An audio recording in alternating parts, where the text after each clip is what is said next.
வங்கக்கடலில் உருவான காற்றழுத்த தாழ்வு பகுதி ஆழ்ந்த காற்றழுத்த தாழ்வு பகுதியாக வலுப்பெற்றது.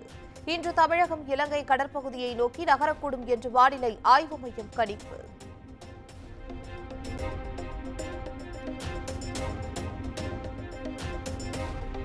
வங்கக்கடலில் நிலை கொண்டுள்ள ஆழ்ந்த காற்றழுத்த தாழ்வு பகுதி புயலாக மாற வாய்ப்பு இல்லை. வானிலை ஆய்வு மைய தென்மண்டல தலைவர் பாலச்சந்திரன் தகவல்.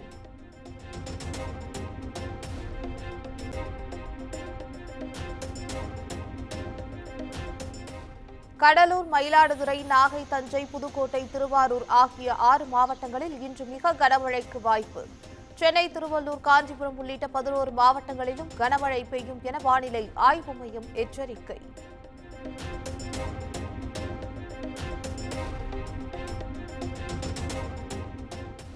தனிநபர் ஜிடிபியில் தேசிய சராசரியை விட தமிழ்நாட்டின் சராசரி அதிகமாக உள்ளது. 2022-23 நிதியாண்டுக்கான தமிழ்நாடு மாநிலத்தின் சிஏஜி அறிக்கை குறித்து முதன்மை கணக்காய்வு தலைவர் ஜெய்சங்கர் பேட்டி.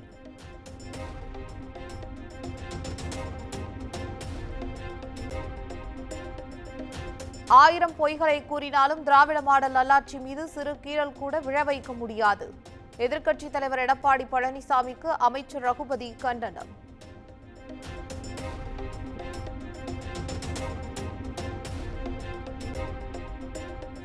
இரட்டை இலை சின்னம் விவகாரத்தில் எடப்பாடி பழனிசாமி மற்றும் ஓ பன்னீர்செல்வத்திற்கு தேர்தல் ஆணையம் நோட்டீஸ். இருவரும் டிசம்பர் 19ஆம் தேதி நேரில் ஆஜராக உத்தரவு.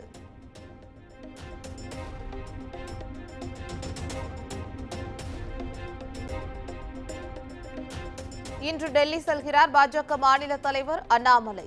பெஞ்சல் புயலால் ஏற்பட்ட பாதிப்பு குறித்து மத்திய அரசிடம் கூடுதல் நிதி ஒதுக்க வலியுறுத்த உள்ளதாக தகவல்.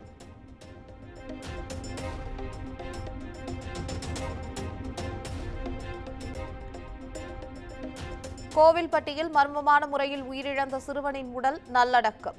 சிறுவனின் உடலை பார்த்து பெற்றோர் மற்றும் உறவினர்கள் கண்ணீர்.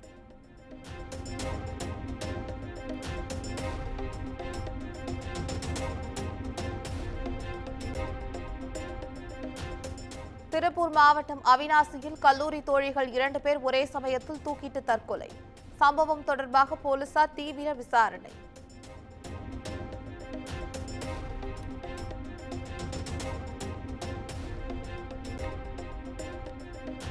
டங்ஸ்டன் சுரங்க விவகாரத்தில் முதலமைச்சர் மு க ஸ்டாலின் நெஞ்சுரத்தோடு எடுத்திருக்கும் உறுதியான நிலைப்பாடு பாராட்டத்தக்கது.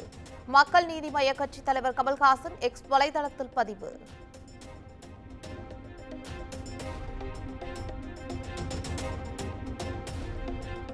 சட்டவிரோத பணப்பரிமாற்ற தடை சட்ட வழக்கில் கைது செய்யப்பட்ட ஜாஃபர் சாதிக் ஜாமீன் கோரிய மனு. வருகிற 17ஆம் தேதி உத்தரவு பிறப்பிக்கப்படும் என்று சென்னை உயர்நீதிமன்றம் உத்தரவு.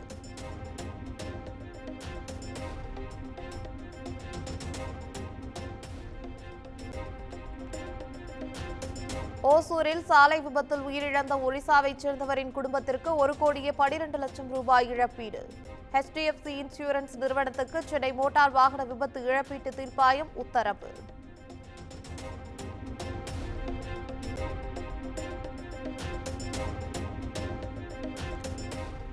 திண்டுக்கல்லில் இளைஞரின் கண்கள் மற்றும் கைகளை கட்டி போட்டு கொடூரமாக கொலை செய்த வழக்கு. 7 பேரை கைது செய்தது போலீஸ்.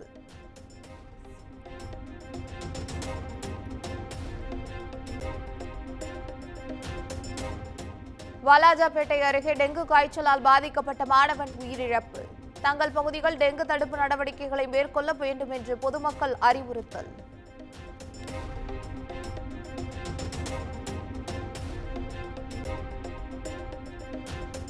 திருப்பரங்குன்றம் சுப்பிரமணிய சுவாமி கோயிலின் கார்த்திகை தீப திருவிழாவின் 6ஆம் நாள் உற்சவ விழா. தங்கமயில் வாகனத்தில் தெய்வானையுடன் எழுந்தருளிய சுப்பிரமணிய சுவாமி.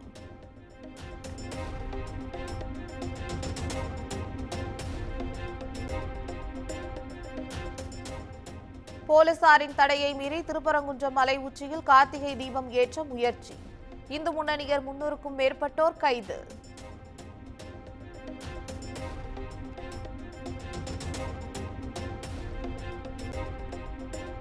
நாமக்கல் பள்ளிப்பாளையத்தில் போதை ஊசி போடும் கும்பல் குறித்து போலீசாருக்கு தகவல் தெரிவித்த நபருக்கு தர்ம அடி.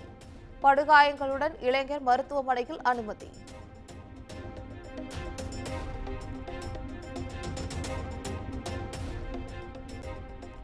சிஎஸ்கே டீமுடன் சென்னைக்கு வந்த எதிஹாத் விமானம்.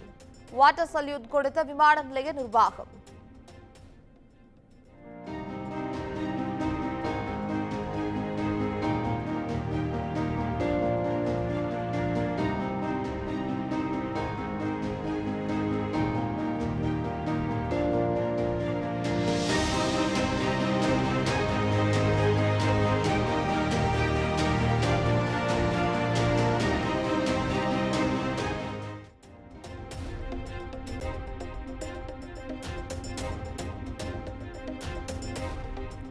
மகாகவி பாரதியின் 142வது பிறந்த நாள் இன்று. பாரதியின் முழு படைப்புகளின் தொகுப்புகளை டெல்லியில் வெளியிடுகிறார் பிரதமர் நரேந்திர மோடி.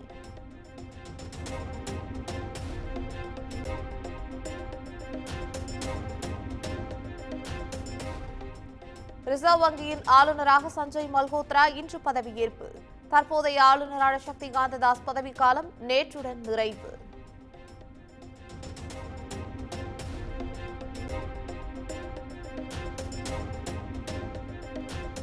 தெலுங்கானாவில் செய்தி சேகரிக்க சென்ற செய்தியாளர்களை கடுமையாக தாக்கிய நடிகர் மோகன் பாபு. வீட்டின் பாதுகாவலர்களுடன் தாக்குதல் நடத்திய காட்சிகள் இணையத்தில் வெளியாகி பரபரப்பு.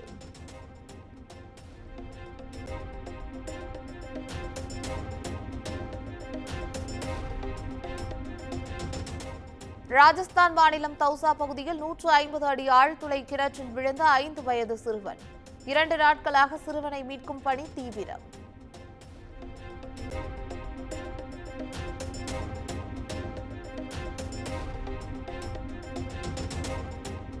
எல்லை தாண்டி மீன் பிடித்ததாக வங்கதேச மீனவர்கள் 78 பேர் கைது.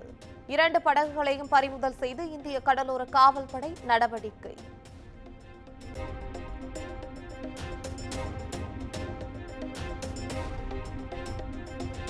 ரஷ்ய அதிபர் புதினை சந்தித்த பாதுகாப்புத்துறை அமைச்சர் ராஜ்நாத் சிங். இருதரப்பு ராணுவ ஒத்துழைப்பு தொடர்பான பல்வேறு விஷயங்கள் குறித்து ஆலோசித்ததாக தகவல்.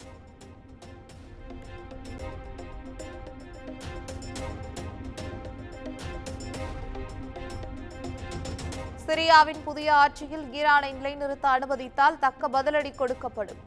இஸ்ரேல் பிரதமர் பெஞ்சமின் நெதன்யாகு எச்சரிக்கை.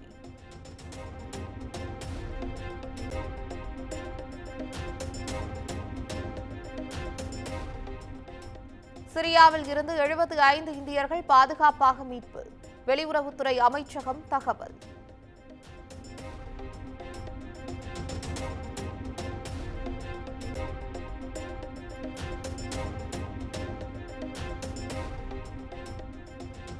உலக அளவில் முடங்கிய மைக்ரோசாப்ட் சேவை மீண்டும் இயல்பு நிலைக்கு கொண்டுவர பணிகள் நடைபெற்று வருவதாக மைக்ரோசாப்ட் நிறுவனம் அறிவிப்பு.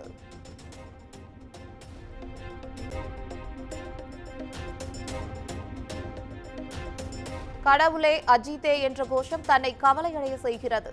இந்த செயலை நிறுத்துவதற்கு ரசிகர்கள் ஒத்துழைப்பு வழங்க வேண்டும் எனவும் அஜித் வேண்டுகோள்.